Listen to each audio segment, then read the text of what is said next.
Hey class, so today I will be discussing with you all regarding nonverbal gestures and how they correlate to different cultures.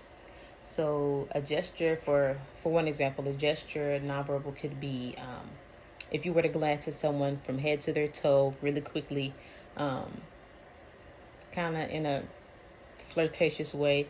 It could be a sign that you like someone. You know, say if a woman were to go in public and she sees a guy that she likes, she may look at them, or do that gesture. She may do it really quickly, and it's a sign that she is flirting with them. Now, if you were to do that, let's say in a different culture, like maybe like an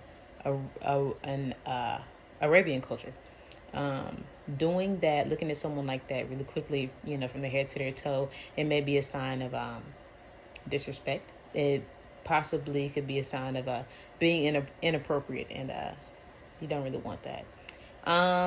Biting of the thumb, which is another example.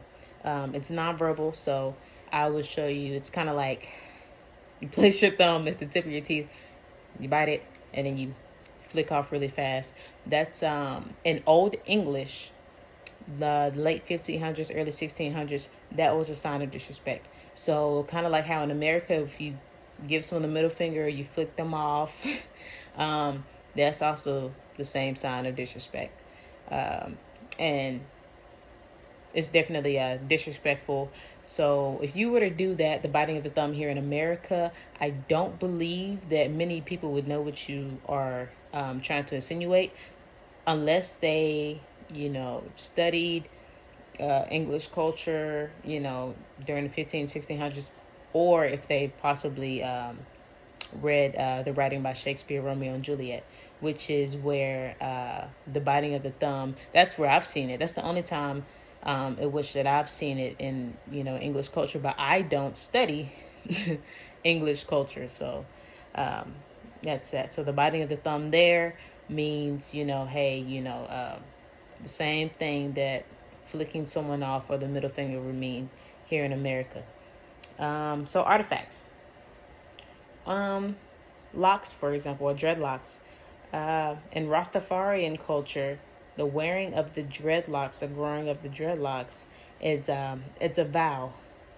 It's a vow to their God that they believe in, and basically saying, "Hey, I represent you," and that's why they grow their hair that way, and they don't cut them for a long time, for however long they decide to take the vow, the Nazareth vow. Now, in different cultures, maybe like old samurais would grow, if they were to grow locks, their growth of their locks were to symbolize strength. And in American culture, people who grow locks now, they also grow their locks to symbolize strength. Some people grow their locks just to grow locks, like me. Some people grow their locks. That may mean different things. It may mean, power. It might have meant when they're growing their locks that they're they're growing out their spirit in their hair. I've heard a lot of different reasons why people decide to grow their locks, but me, myself, and I'm just growing them just to grow them. So here in American culture, it's a whole melting pot of different people from different backgrounds. So some people grow their locks for strength, and some people grow their locks like the Rastafarians do for a vow to their God, and to each its own. Um, Another artifact, bandanas. Bandanas symbolize different things for different cultures as well. So bandanas for certain people, if you wear a certain color, it may symbolize that you affiliate yourself with a certain gang. Let's say if I wore a red bandana, I associate myself with like the Blood Gang. If I wore a blue bandana, I associate myself with the Crip Gang. However, I just found out while doing research for this discussion that in homosexual cultures or gay cultures, the wearing of different color bandanas may mean that you want to do different sexual acts. So that's something that I did not know anything about, which goes to show an artifact can mean a bunch of different things in a bunch of different cultures. So What you represent over here with this one artifact can mean something entirely different in the next culture. And a touch gesture, I would say, here in America, I see when people hold hands, a holding of the hand.